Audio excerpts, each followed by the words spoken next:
you're not getting as many Spotify streams as you want because you're not making your fans want to listen. And it doesn't matter if you have millions of followers if no one is paying attention. Welcome to the All About Helping podcast.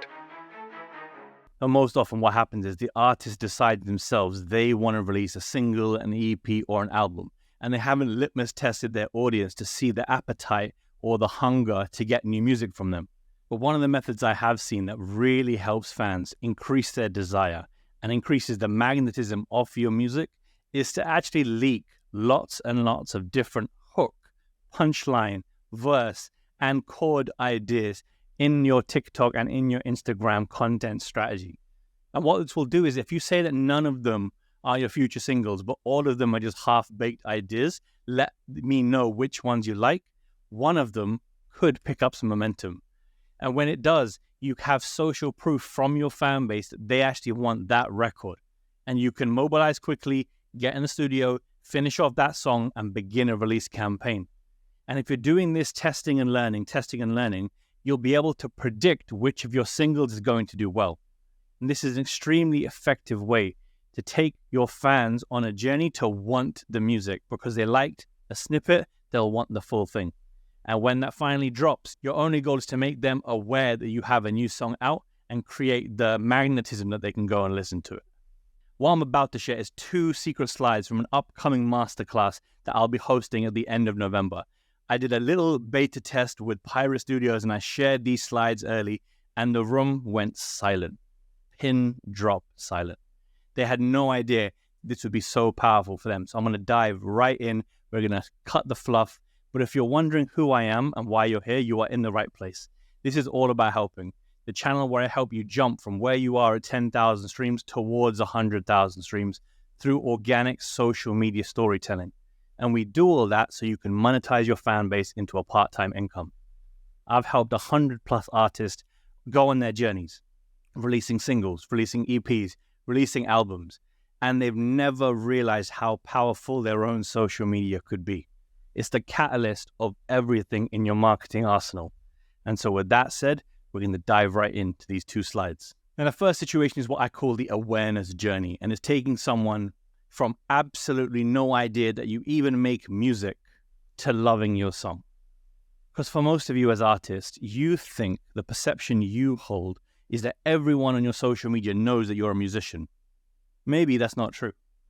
What if people saw you as a friend they had in high school, a colleague they had at a job, and they actually had no idea, they weren't paying attention that you actually create art. And so they are completely unaware of your art. And so you have to change that first. Then there are people who are aware you are an artist, but unaware you have a song out now, unaware you have a YouTube channel, unaware you have like regular content being put out. They're not paying attention. Be that because of the algorithm or be that because life is so busy and they have their own shit to be worrying about. So you have to make them go from unaware to being aware. And that is a 5-step process, all right? So unaware, we've kind of covered. Now you got to go to problem aware. Many of you will think like my song is an instrumental. My song is, just lyrics about nothing. How will it solve a problem for people? But actually it can. Every song out there is a solution to someone's problem. Your song is the bridge between getting from their pain to their pleasure.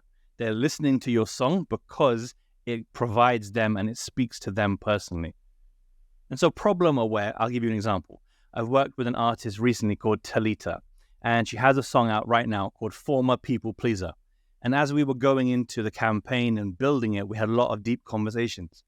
And one of them was like, what were you like in relationships, in friendships, before hitting your breaking point and deciding you're no longer a people pleaser? So she said, I would subdue my happiness for the sake of others. I would put others' wants and needs above my own.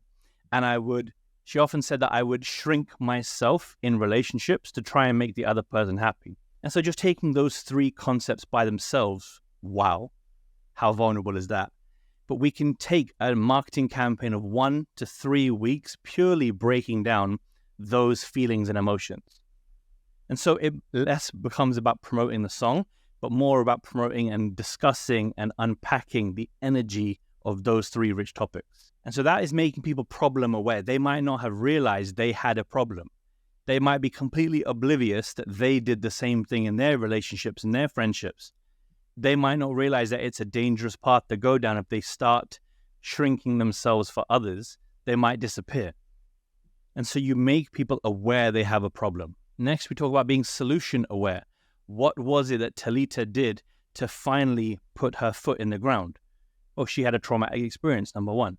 Number two is she looked herself in the mirror and she decided never again. Number three, she realized to become the version of herself she wanted to be, she had to change. And so all of these things are part of the solution. Again, you're still not marketing the song. You're marketing the destination from the healing. So if someone's been through a heartbreak, the destination is feeling okay that that person has left. If you've gone through a different situation, like you are no longer feeling that money buys you happiness. You went broke, you went rich, and you realize that happiness wasn't the solution because of the money. It was because of the friendships, the relationships, and the life experience.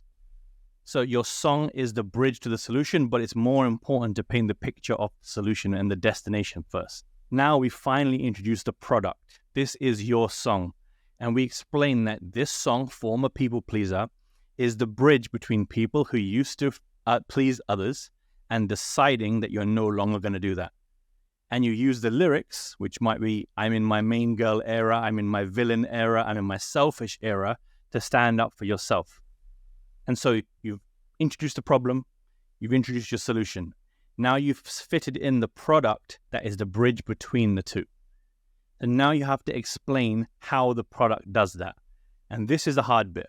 You have to unpack lyrics, you have to unpack titles, you have to unpack the artwork, you have to unpack all the rich nuances that make your song your song. And the problem, the issue that many of you will find is that these explanation posts are low engagement posts.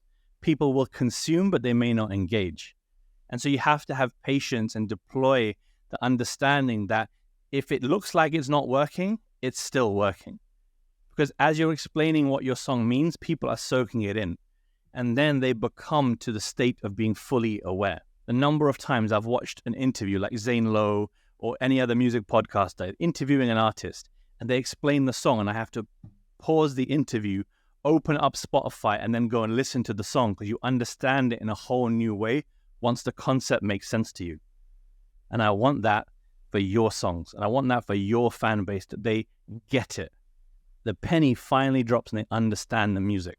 It's one of the best feelings in the world. And so that, my friends, is the awareness journey. How you take someone from being oblivious that you are an artist to finally understanding what your song means.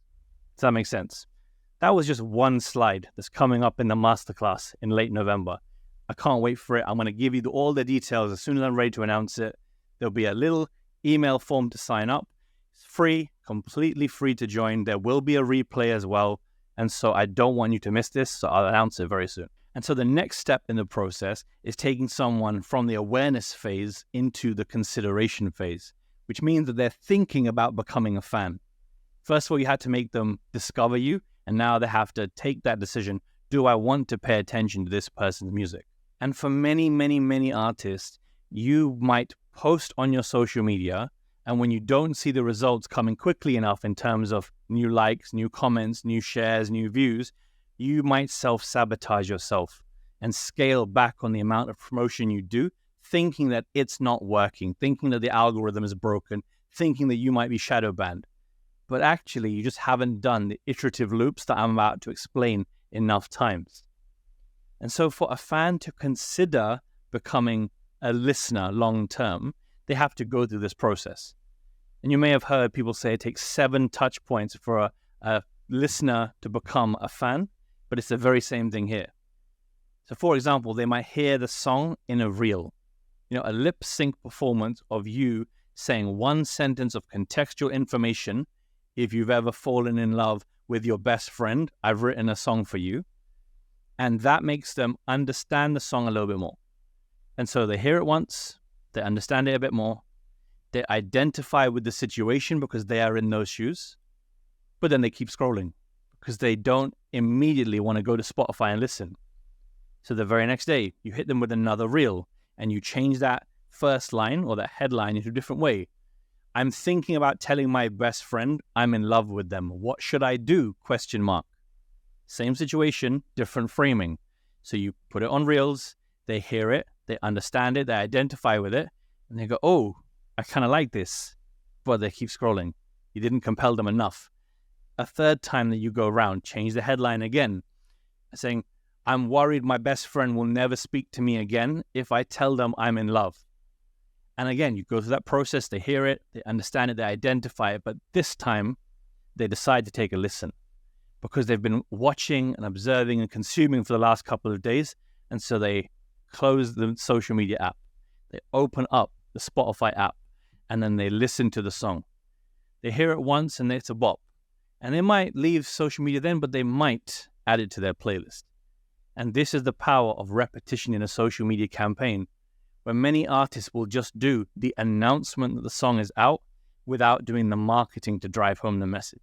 And for yourselves, I think the best way to do this is a 6-week calendar where you know exactly what to post in the build-up to the song, from making them problem aware in a mysterious teasing phase to teasing the solution and teasing the product awareness in the pre-marketing phase when you're building up hype for the song.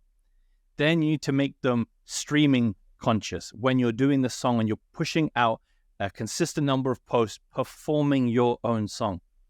As artists, we get tricked into thinking it's only at our gigs we actually perform our songs.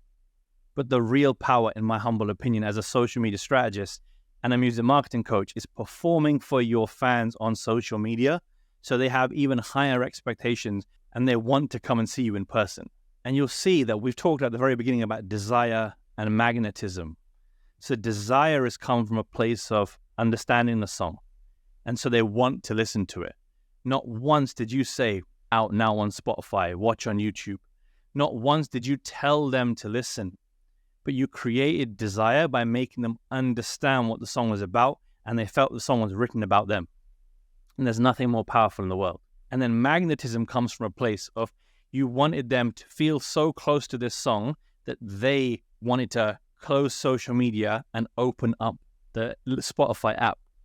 And so using magnetism, you can make people do anything.